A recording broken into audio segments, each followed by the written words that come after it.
Situasi di Pengadilan Negeri di pagi hari. Nih, situasi yang akan sidang MSAT hari ini.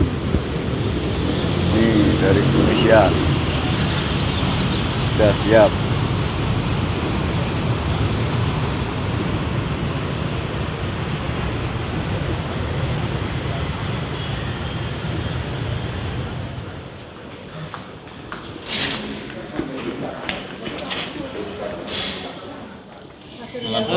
Ya, Pak. Statementnya hari ini, Pak, Oke. pemeriksaan saksi. Hari ini kita hadirkan satu saksi. Satu. Jadi total sudah berapa saksi kita hadirkan? Total semua 16 ya. 16 saksi.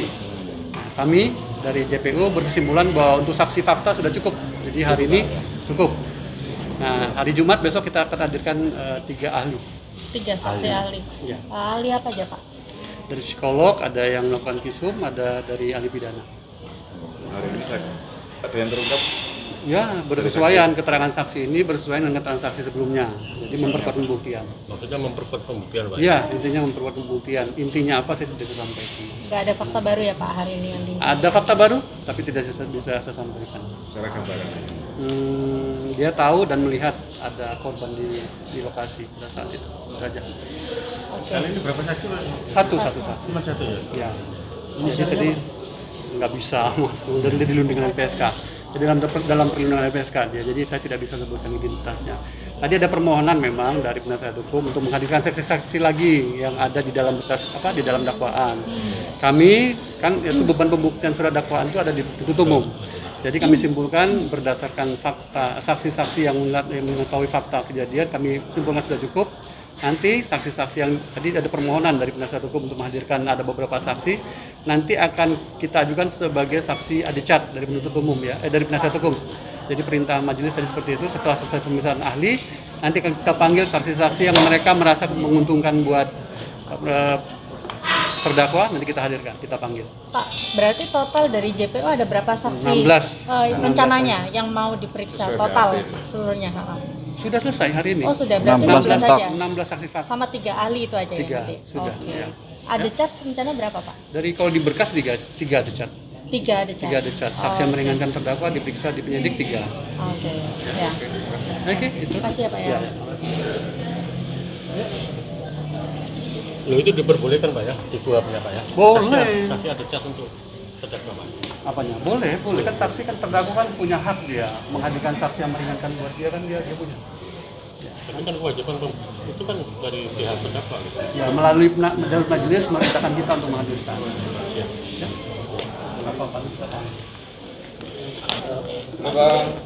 Pemeriksaan saksi hari ini katanya sudah terakhir ya, fakta? Iya, saksi fakta terakhir dari versi JPU, di mana saksi yang tadi kembali lagi saksi yang tidak melihat peristiwa. Hanya yang menarik adalah saksi ini mengaku melihat korban berjalan menuju lokasi gitu loh.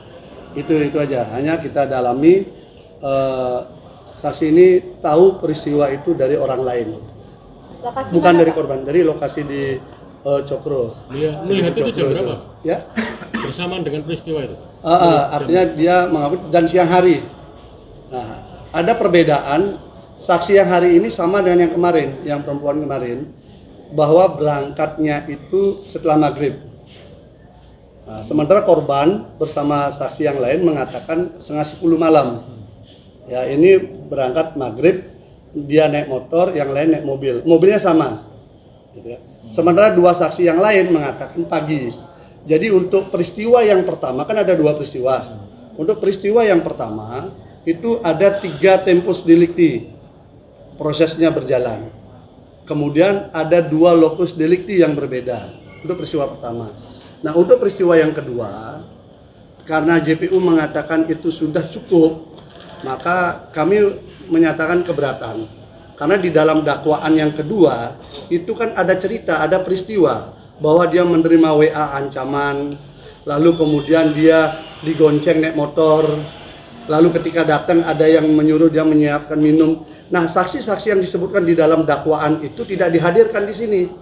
Sehingga saya katakan, apakah ini orangnya ada, fakta atau fiktif? Tolong dihadirkan, karena namanya tersebutkan di dalam dakwaan. Sehingga kami minta lewat majelis hakim agar ini dihadirkan, agar terang apakah peristiwa yang kedua itu betul-betul ada atau tidak, peristiwa dini hari. Nah itu, lewat perdebatan cukup panjang, akhirnya majelis hakim mengabulkan. Itu dihadirkan setelah saksi ahli. Berapa orang? Jadi itu ada 6 ya kurang lebih ya. Sekitar 6 nama itu tersebutkan dan ada di BAP. Ada di BAP tapi tidak dihadirkan. Itu kan ini lucu. 6 ini 3 nama disebutkan di dalam dakwaan, yang 3 lagi tersebutkan di dalam persidangan. Tapi semua ada di BAP. Sehingga kami minta, karena tanggung jawab jaksa, tanggung jawab penasihat hukum dan tanggung jawab hakim sama-sama mencari fakta kebenaran, maka ini harus dihadirkan. Karena dia sudah di BAP. Untuk apa mereka di BAP kemudian tidak dihadirkan, apalagi dimasukkan dalam dakwaan, kecuali JPU mendrop peristiwa yang kedua. Artinya peristiwa kedua dianggap tidak ada.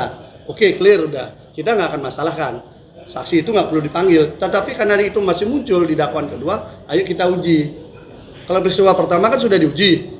Di sekian saksi ada 3 jam yang berbeda, 3 waktu yang berbeda, dan 2 tempat yang berbeda. Nah, peristiwa yang kedua ada saksi yang tidak dihadirkan. Lalu akhirnya majelis hakim memerintahkan, karena itu sudah di BAP, maka dihadirkan. JPU harus menghadirkan setelah saksi dari JPU, yaitu saksi ahli. Jadi besok saksi ahli. Ini terkait dengan peristiwa yang apa? Yang peristiwa yang kedua, yang dini hari, jam 2.30 itu. Yang apa itu? Yang ada WA, kejadian peristiwa pemerkosaan yang kedua. Oh, oke. Yang katanya dijemput naik motor, lalu disuruh nyuguhkan kopi dini hari, lalu terjadi pemerkosaan itu dan sebagainya. Ini yang ada dalam dakwaan kedua itu ya? Dalam peristiwa kedua. Ya. Dalam peristiwa kedua di dalam dakwaan itu kita minta hadirkan orang-orangnya. Karena kalau nggak dihadirkan orang-orangnya, drop peristiwanya. Kan itu pilihannya. Ya. Kalau nanti tidak dihadirkan oleh Sudah diperintahkan sama Yang Mulia. jadi wajib baru. Jadi mau nggak mau harus dihadirkan. Hanya posisinya dia nanti tidak sebagai posisi saksi yang dihadirkan JPU untuk memperkuat dakwaan. Padahal kita belum terima saksinya. Tapi karena dia dalam BAP, majelis hakim memerintahkan itu dihadirkan. Kalau nanti ternyata itu menguntungkan terdakwa, ya itu menjadi fakta hukum kan begitu. Kan jaksa tadi bilangnya tidak akan menghadirkan saksi. Ya, dari sudut jaksa. Tetapi hakim tadi sudah memerintahkan setelah saksi ahli agar itu dihadirkan. Kalau itu tidak dihadirkan, akui dong. Peristiwa yang kedua berarti fiktif dong. Kan harus dibuktikan. Kan dakwaannya dibuat nih. Ada nama-nama disebutkan, ada orang katanya menggonceng, ada mengkondisikan. Kan harus dibuktikan orang itu dihadirkan. Karena namanya jelas disebutkan. Nah, nanti kita uji di sidang. Keterangannya benar nggak? Fakta itu benar nggak? Kan gitu. Nah, kalau ternyata nggak benar, berarti peristiwanya fiktif dong. Masa orang harus dihukum dengan peristiwa fiktif? Kejam sekali dunia ini kan. Kan kasihan doh. Kasihan 4 anak sama istrinya doh. Makasih. Gitu ya. Yuk, makasih ya. Berarti bakal meringankan. Belum tahu, saksinya kita belum dengar. Kalau dari dakwaannya memberatkan. Karena kan dia yang menggonceng motor, ini mengkondisikan untuk bisa diperkosa kan gitu. Kalau dari dakwaannya, tapi kalau keterangan saksi belum tahu. Yang